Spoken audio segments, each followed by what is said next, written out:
12 de febrero de 2022. Oaxaca. En el interior del Jardín Etnobotánico de Santo Domingo. Una mujer de 77 años avanza vestida de novia hacia un abogado de 36.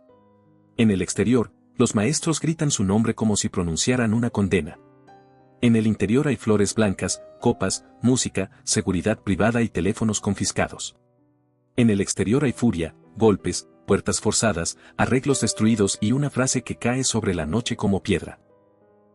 Elba, no eres bienvenida. Esa mujer no era una artista buscando un último aplauso. Era Elba Ester Gordillo, la maestra, la mujer que durante 24 años controló el sindicato magisterial más grande de América Latina. Habló con presidentes, movió partidos, levantó candidatos y convirtió su apellido en una llave capaz de abrir puertas que para otros mexicanos jamás existieron. Pero esa noche, mientras intentaba bailar con Luis Antonio Lagunas, su esposo 41 años menor, el pasado entró sin pedir permiso. Durante años se habló de cuentas oscuras, compras millonarias en San Diego, mansiones en Coronado, empresas familiares, una herencia inexplicable de 373 millones de pesos y un poder sindical que parecía no tener límite. Se filtraron expedientes, se contaron traiciones, se nombraron abogados y se dijo que dentro de la propia familia Gordillo, la sangre terminó convertida en campo de batalla. Mónica, la hija menor, murió en 2016. Marit Cruz, la hija mayor, quedó como el último lazo vivo. Y según versiones de prensa, ese lazo se quebró cuando Elba eligió casarse con el hombre joven que su familia miraba con desconfianza. Hoy, más de una década después de su arresto en Toluca, la historia sigue ardiendo. ¿Cómo una maestra nacida en Comitán llegó a desafiar presidentes? ¿Por qué su fortuna fue rodeada de sospechas? ¿Qué pasó realmente con sus hijas, su yerno, su partido y su herencia política? ¿Y cómo terminó la mujer más temida del magisterio celebrando una boda mientras afuera le gritaban ladrona? Si te está gustando esta historia, no olvides suscribirte a Artistas al Descubierto para no perderte ningún detalle de historias como esta. Esta es la historia de una mujer que ganó poder, pero perdió su casa. Una historia donde el amor llegó demasiado tarde, la sangre dejó de responder y el apellido Gordillo pasó de símbolo de mando a sinónimo de ruina. Todo comenzó lejos de los reflectores, lejos de los salones donde los presidentes bajaban la voz cuando ella entraba. Comitán, Chiapas, 6 de febrero de 1945. Un pueblo del sur mexicano donde la pobreza no era una noticia. Era el aire que se respiraba. Calles secas, casas humildes, mujeres cargando agua, niños aprendiendo demasiado pronto que en ciertas tierras nacer pobre es empezar la vida con una deuda que nadie te explica. Ahí nació Elba Ester Gordillo. No nació poderosa, no nació temida, no nació rodeada de escoltas ni de secretarios tomando notas. Nació en una casa donde sobrevivir ya era una forma de resistencia. Su madre, Zoila Estela Morales Ochoa, era maestra rural, una mujer que conocía el cansancio de enseñar en comunidades olvidadas, de estirar el dinero hasta donde ya no alcanzaba, de mirar a los niños indígenas llegar al aula con hambre y aún así pedirles que aprendieran. Guarda esta imagen. Una niña mirando a su madre salir a trabajar, no para hacerse rica, sino para no caer, porque ahí empieza todo. Antes del sindicato, antes de los millones, antes de las acusaciones, antes de la boda en Oaxaca, Elba aprendió una lección brutal. En México, el débil suplica, el fuerte manda. Y ella decidió no suplicar nunca. De Chiapas se fue abriendo paso hasta Nezahualcóyotl en el Estado de México. Ese cinturón enorme de polvo, concreto, migrantes y rabia, donde miles de familias llegaban buscando una vida menos cruel. Ahí, entre aulas modestas, reuniones sindicales y pasillos donde la política olía a café frío y traición, Elba empezó a entender que la educación no solo movía libros, movía votos, movía plazas, movía presupuestos, movía obediencias. En 1970 entró al mundo del PRI y del SNT, no como reina, como aprendiz. Y su maestro fue Carlos Jongitud Barrios. El hombre fuerte de vanguardia revolucionaria del magisterio. Con él aprendió el idioma real del poder, no el de los discursos bonitos. El otro, el de los favores, las amenazas, las listas, las lealtades compradas, los enemigos aislados. Aprendió rápido, demasiado rápido. Piensa en esto un momento. La misma mujer que había visto a su madre pelear por centavos terminó aprendiendo cómo se administra el miedo de miles de maestros. Pero antes de convertirse en la maestra, Elba fue una joven que también perdió. A los 17 años se casó con Arturo Montelongo Martínez, un profesor de geografía 12 años mayor que ella. En 1963 nació Marie Cruz, su primera hija. Por un instante pudo parecer una vida normal, una familia, un hogar, una promesa. Duró poco. Arturo enfermó gravemente de los riñones. Elba tenía apenas 19 años cuando tomó una decisión que parece sacada de otra vida. Antes de la dureza, antes de la ambición desbordada, le donó un riñón a su esposo.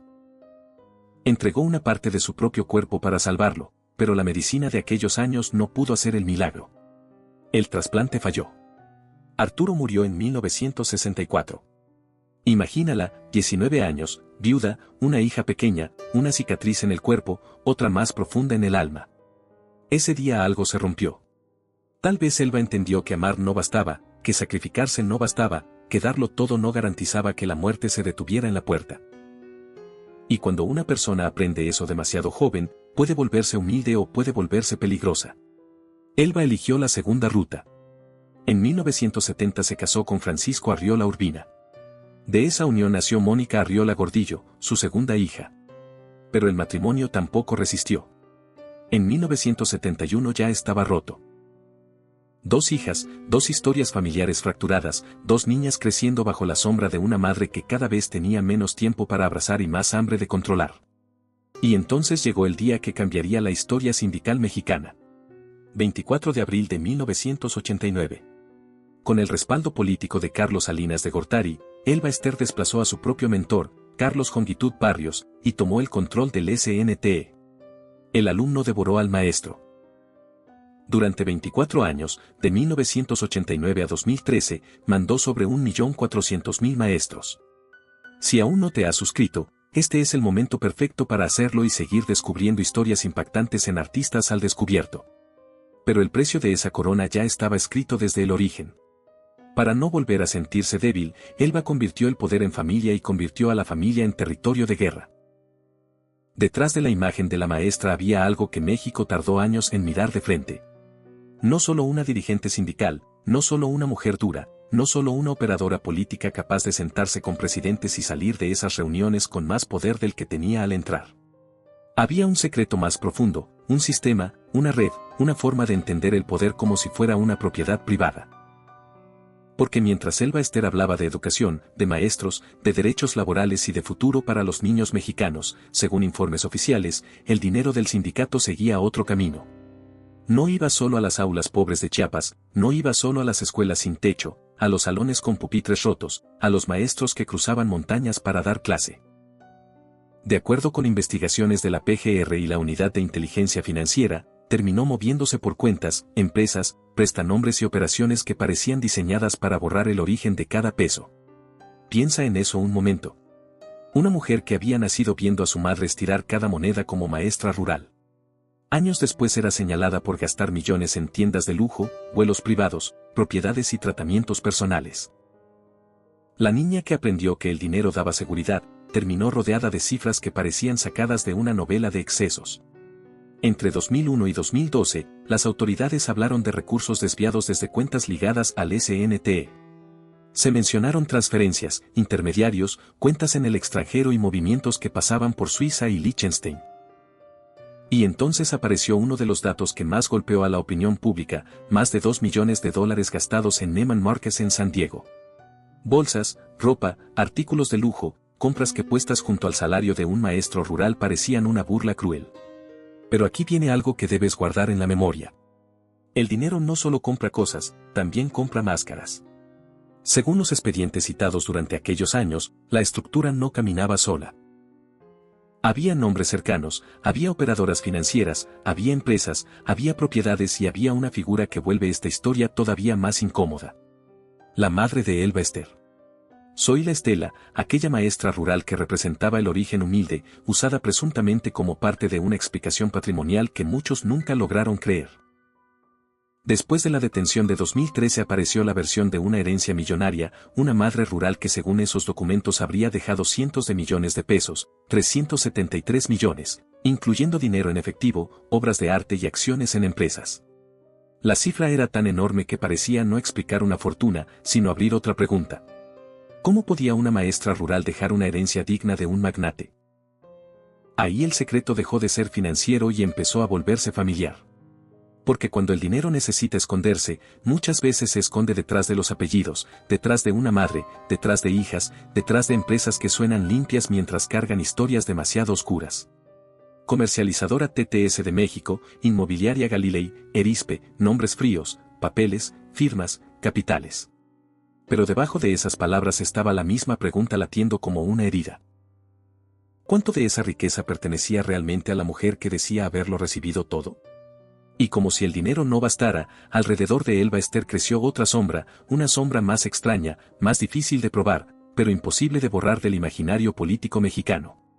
Según relatos atribuidos al libro Los Brujos del Poder, en los años 90, cuando temía perder su control durante el gobierno de Ernesto Zedillo, la maestra habría buscado ayuda en rituales fuera de México.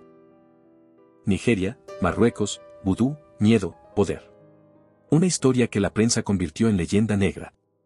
No importa si fue verdad completa, exageración o mito político. Lo importante es lo que revela.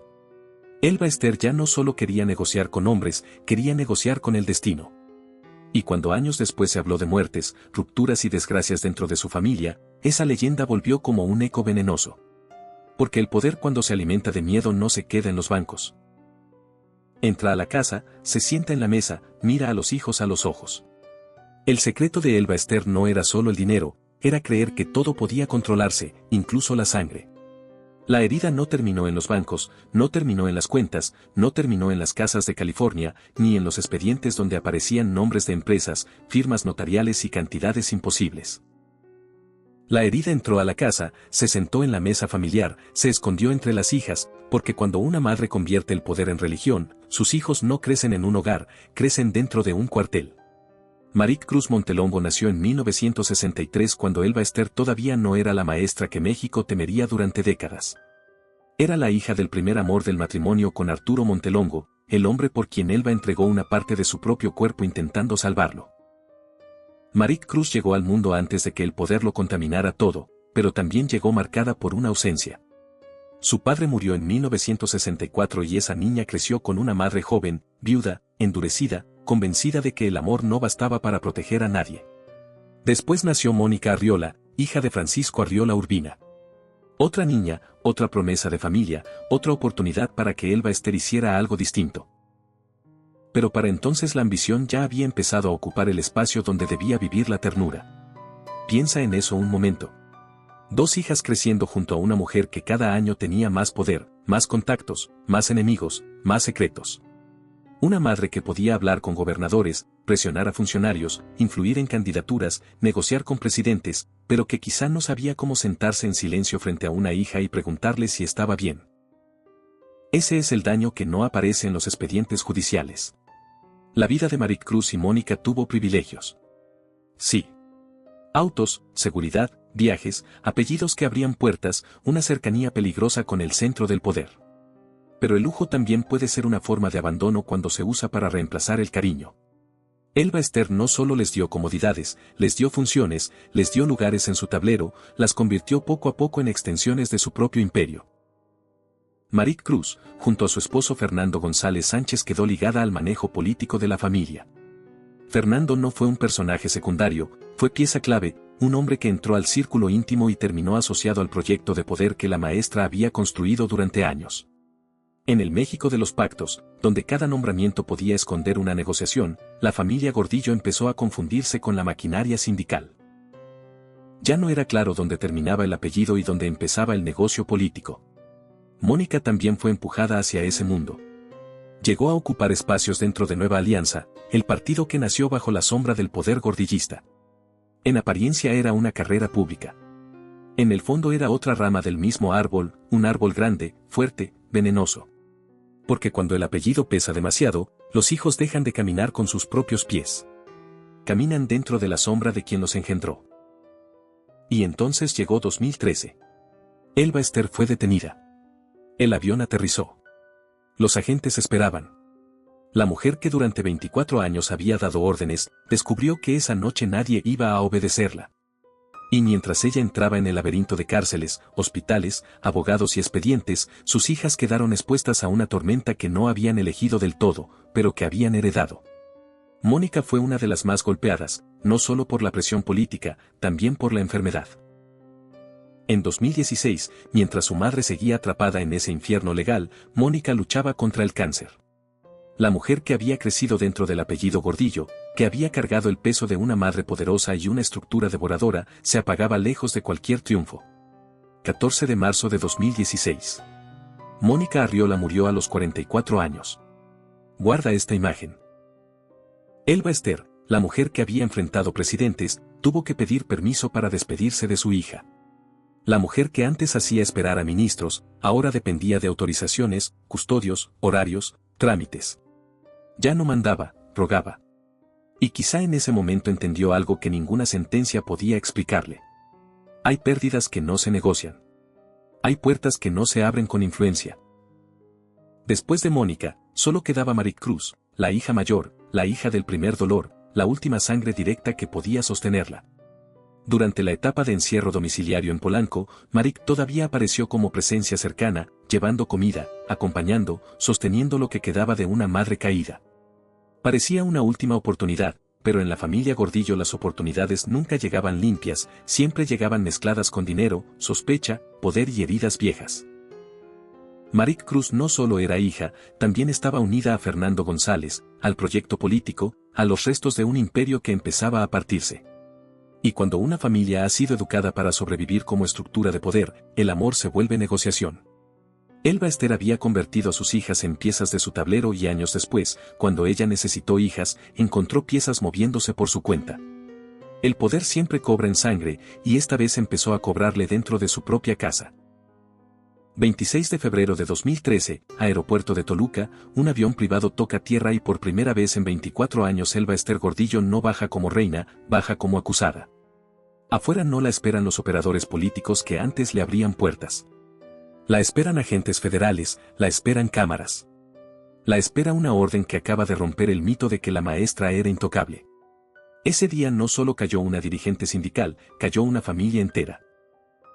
Porque cuando una mujer construye su vida sobre control, obediencia y miedo, el día que pierde el mando, todos empiezan a moverse.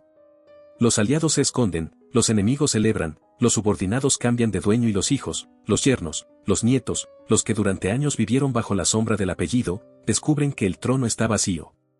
Guarda esta imagen. Elba Ester encerrada, aislada, con abogados entrando y saliendo, mientras afuera su imperio empieza a repartirse como si ella estuviera muerta. Nueva Alianza. El partido que había nacido bajo su influencia en 2005, entendió rápido el mensaje. La mujer que antes imponía candidatos ya no podía imponer silencio.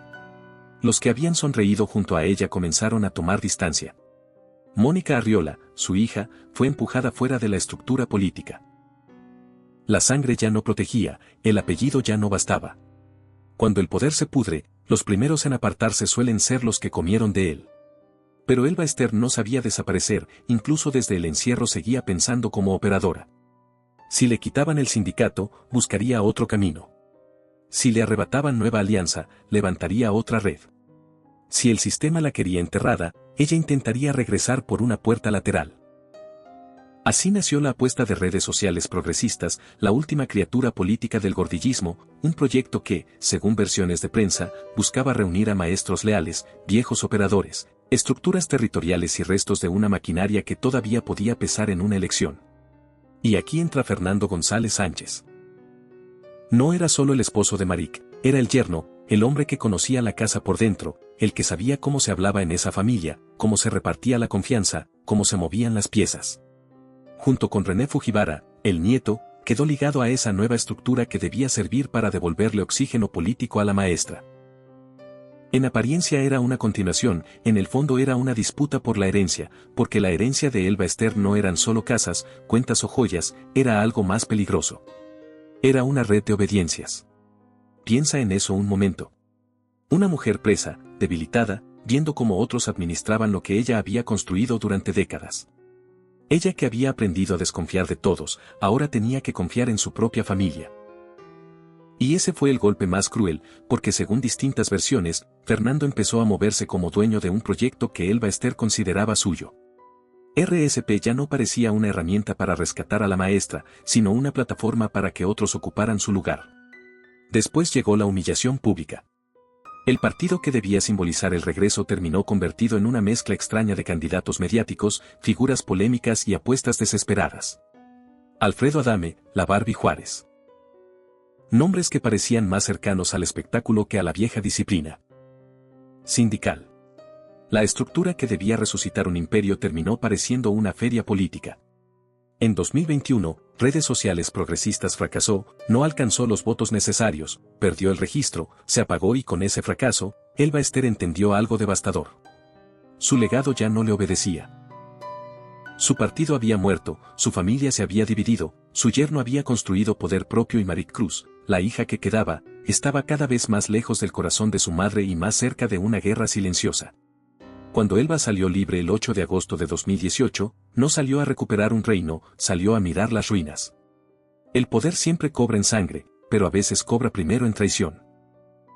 En los años de encierro, cuando el ruido de los aplausos ya no existía y los teléfonos que antes sonaban con presidentes empezaron a sonar solo con abogados, Elba Ester Gordillo descubrió una forma de soledad que no se parece a ninguna otra. No era la soledad de una casa vacía, era peor. Era la soledad de quien tuvo demasiado poder y de pronto entiende que casi todos estaban ahí por miedo, por conveniencia o por dinero. Tepepan no era Los Pinos, no era una mesa de negociación, no era el salón donde la maestra levantaba una ceja y todos guardaban silencio. Era una celda emocional, una espera interminable, documentos, audiencias, rumores, enfermedades, traiciones. Y en medio de esa caída apareció un nombre que cambiaría para siempre la historia familiar de los Gordillo. Luis Antonio Lagunas Gutiérrez. Guarda este nombre porque aquí empieza la última fractura. Según versiones de prensa, Luis Antonio venía de Guerrero, de Chilapa y era un abogado joven, discreto, con ambición y una habilidad peligrosa para acercarse a quien necesitaba sentirse escuchado. Cuando entró al círculo legal de Elba Ester, alrededor de 2013, tenía cerca de 27 años, ella ya rondaba los 68. La diferencia no era solo de edad, era de mundo. Él estaba empezando. Ella estaba cayendo. Él entraba con expedientes bajo el brazo. Ella lo recibía con un imperio desmoronándose detrás. Al principio nadie veía una historia de amor. Veían a un abogado más, un mensajero jurídico, alguien que revisaba papeles, llevaba información, actualizaba estrategias, entraba y salía del entorno de una mujer que seguía peleando por su libertad. Pero las cárceles cambian la forma en que las personas miran a quienes las acompañan. Cuando todos se alejan, el que permanece parece más grande de lo que es. Piensa en eso un momento. Una mujer que había tenido choferes, operadores, senadores, secretarios, gobernadores, líderes sindicales y empleados esperándola, empezó a valorar algo más simple, una visita, una llamada, una comida llevada desde afuera, una flor, una conversación sin gritos, un gesto que le recordara que todavía era una mujer y no solo un expediente. Y ahí, según esas versiones, la relación cambió. Luis Antonio dejó de ser solo el abogado joven. Empezó a ser presencia, refugio, confidente. El rostro que aparecía cuando otros preferían no aparecer. Elba Ester, acostumbrada a mandar, encontró en él algo que llevaba años sin admitir que necesitaba.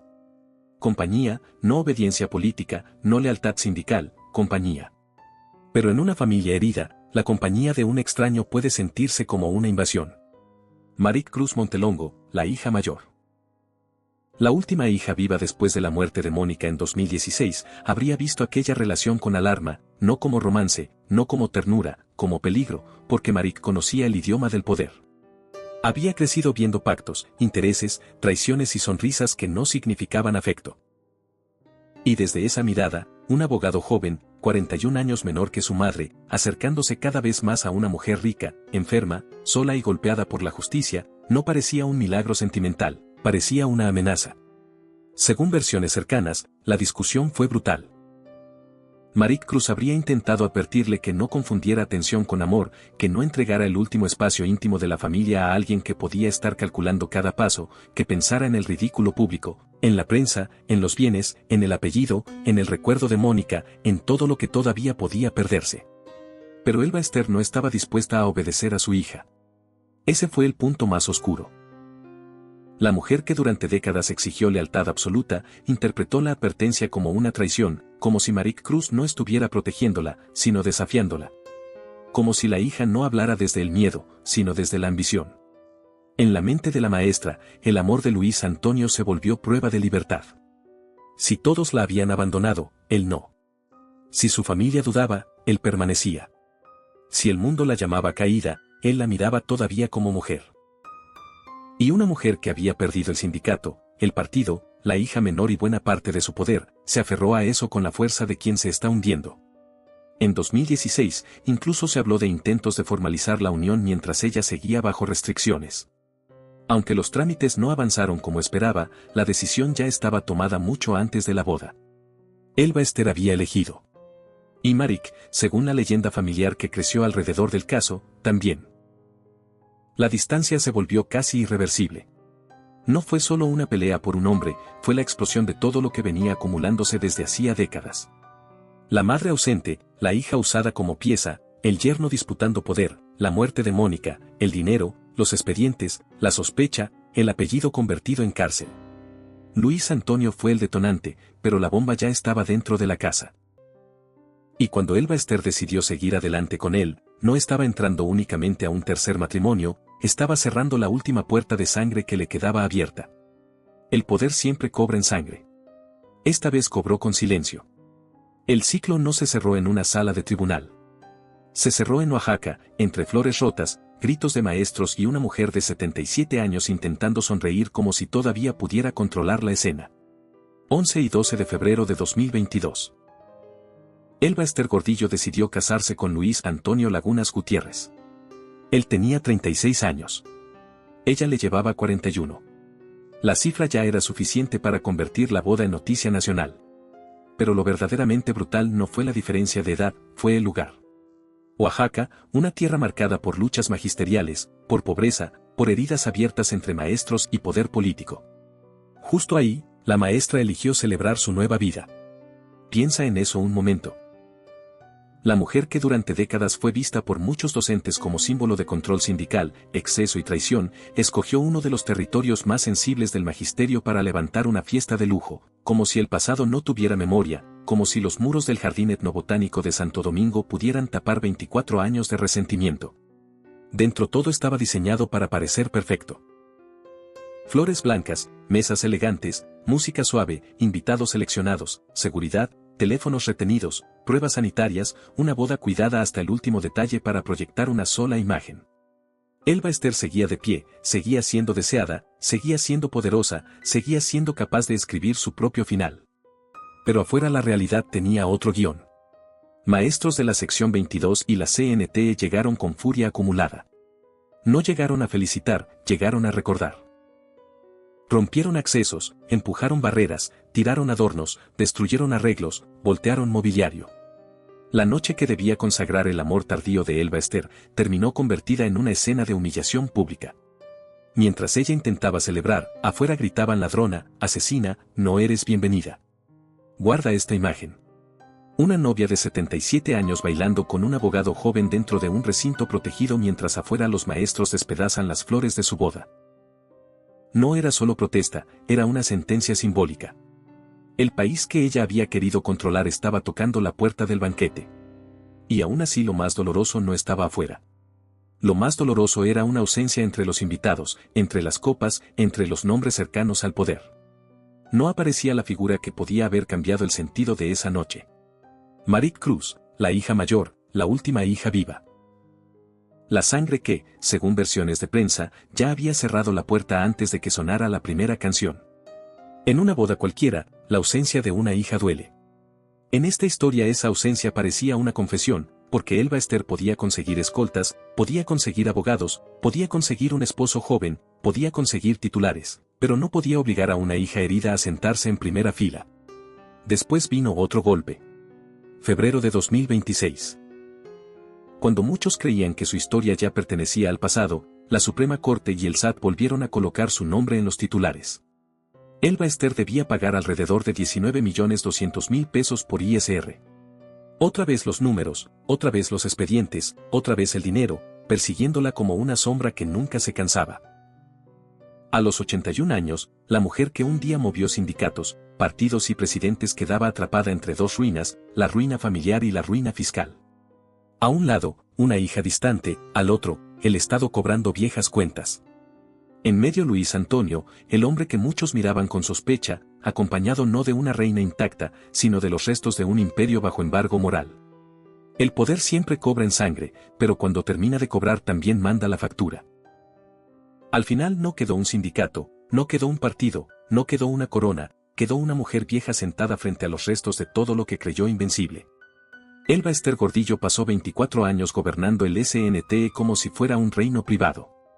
Movió maestros, votos, candidatos, favores, amenazas y silencios. Habló con presidentes, rompió alianzas, sobrevivió a enemigos que parecían más grandes que ella. Durante décadas, México la vio como una mujer imposible de derribar, una figura que no necesitaba levantar la voz para que otros entendieran la orden. Pero ningún poder dura cuando la casa se queda vacía. Piensa en eso un momento. La mujer, que alguna vez tuvo influencia sobre 1.400.000 maestros, terminó midiendo su vida en ausencias. Arturo, el primer esposo que murió después de aquel trasplante fallido. Mónica, la hija que se apagó en 2016 mientras su madre todavía cargaba el peso de la prisión. Marit Cruz, la hija mayor, la última sangre directa, convertida según versiones de prensa en una puerta cerrada. Fernando González, el yerno que pasó de pieza familiar a símbolo de una herencia política disputada. Redes sociales progresistas. La última apuesta deshecha en 2021 como un castillo de papel mojado. Y luego Luis Antonio, el abogado joven, el esposo 41 años menor, el hombre que para Elba pudo representar compañía, ternura tardía, segunda oportunidad. Pero para otros fue la imagen exacta del final, no el amor triunfando sobre los prejuicios, sino una reina buscando calor en medio de un palacio en ruinas. Porque cuando todos se van, cualquier mano parece salvación. Y cuando una vida entera se construyó comprando lealtades, es difícil distinguir entre amor y conveniencia. La boda de Oaxaca fue más que una boda, fue un espejo, adentro flores blancas, afuera, maestros furiosos. Adentro música, afuera gritos, adentro una mujer diciendo que era plenamente feliz. Afuera el pasado reclamando entrada y en medio de todo la ausencia de una hija pesando más que cualquier insulto. Después llegó la factura de 2026, 19.200.000 pesos por ISR. Otra vez el dinero, otra vez los expedientes, otra vez el Estado tocando la puerta de una mujer que durante años creyó saber cómo se cerraban todas las puertas. La justicia puede tardar, la memoria también, pero ambas vuelven. Y aquí está la verdad más cruel de esta historia. Elba Ester pudo comprar abogados, viajes, casas, vestidos, silencios, campañas, protección y tiempo. Pudo construir una maquinaria política capaz de intimidar a medio país, pero no pudo comprar lo único que una madre necesita cuando se apagan las luces. El abrazo limpio de una hija que todavía quiera quedarse. El poder siempre cobra en sangre. A Elba Ester no solo le cobró libertad, prestigio y dinero, le cobró la mesa familiar, le cobró la paz, le cobró la posibilidad de envejecer rodeada de los suyos, sin sospechas, sin cuentas pendientes, sin nombres rotos. Quizá por eso su historia no termina en Toluca, ni en Oaxaca, ni en una sentencia fiscal. Termina en una pregunta mucho más triste. ¿De qué sirve ganar un país entero si al final pierdes tu propia casa? Si esta historia te impactó tanto como a nosotros, suscríbete ahora a Artistas al Descubierto y activa la campanita para no perderte ningún capítulo de estas historias que te dejan sin aliento.